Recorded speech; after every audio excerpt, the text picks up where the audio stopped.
আরে এত সুন্দর, এগুলা কি? এগুলো হচ্ছে প্রকৃতির দেওয়া একটা উপহার। এটা মজার কাহিনী শেয়ার করি। ছোটবেলায় জানতাম এগুলো ব্যাঙের ছাতা, যেগুলোতে কুকুরে ড্যাশ ড্যাশ করে আর কি। ছোটবেলায় এগুলো ভুলেও ধরতাম না, এগুলোর কাজ দিয়েও জানতাম না। আর বড়বেলায়, আর এই যে বড়বেলায় এগুলোর পাশে ল্যাটকায় পাটকায় বসে কি সব করলাম। যাই করছি ভাই মনের শান্তির জন্য করছি, আর কিছুই না। কি বলবো, দুঃখের কথা, আমাদের অনেক বড় বাড়ি, কিন্তু একটা মানুষ পাইলাম না যে আমার সাথে একটু যাবে।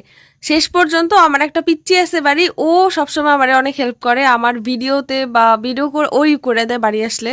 ওকে নিয়ে গেলাম, কিন্তু ও এত খুশি হয়েছে দেখা, মানে ও আমার থেকেও বেশি এক্সাইটেড ছিল শেষ পর্যন্ত কি হবে সেটা দেখার জন্য। ও আমাকে বরাবরই অনেক সুন্দর করে ভিডিও করে দেয়। সে অনেক ছোট, কিন্তু সে অনেক কিছু জানে, অনেক কিছু বোঝে, কিভাবে ভিডিও করতে হয় সেটাও সে খুব ভালো করে জানে। অনেক বাচ্চা, তারপর আমি ওর উপরে অনেক কৃতজ্ঞ। ও যদি ভিডিও করে না দিত তাহলে আমি হয়তো আপনাদের সাথে শেয়ারও করতে পারতাম না। যাই হোক, আসল কথা বলি, সেদিন সাদামাটা এগুলো দেখে মনে হলো আহারে কি বেরঙিন জীবন, ওদের একটু রঙিন করে দেওয়া যাক।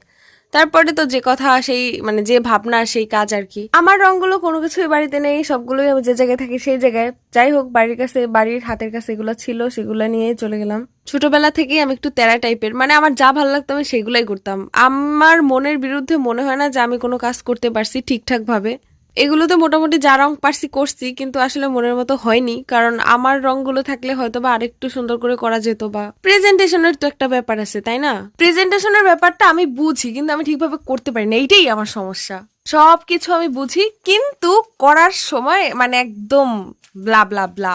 বাচ্চাদের সাথে সবসময় আমার ভালো একটা সম্পর্ক হয়ে যায় কেমন যেন। ও আমাকে মানে বলে দিচ্ছিল যে আমরা এগুলা আবার নিয়ে যাব বাড়িতে, বাড়িতে নিয়ে গেলে সবাই অনেক খুশি হবে দেখার পরে।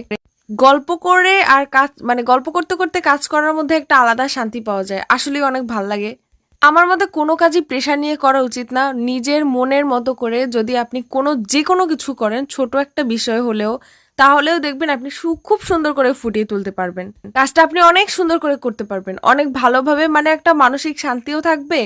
আর ভালো মনে কোনো একটা কাজ করলে ভাই সেই কাজ কখনোই বৃথা যায় না। ও, একটা কথা বলতেই ভুলে গেছি, আমার তো তুলিও ছিল না। তারপরে এটা হচ্ছে দিদি কোনো এক আমলে কোনো মেকআপ কিনেছিল, সেই মেকআপের তুলি, সেইটা দিয়েই কাজ চালাইলাম আজকে। তো এইটা হচ্ছে দিদি রং করে রাখার পরে শক্ত হয়ে গেছিল। বাবু আবার সেইটা ধুয়া টুয়া মানে আয়না দিছে যে এইটা দিয়ে করো। বাবু মানে আমার ক্যামেরাম্যান আর কি, আমি ওরে বাবু ডাকি।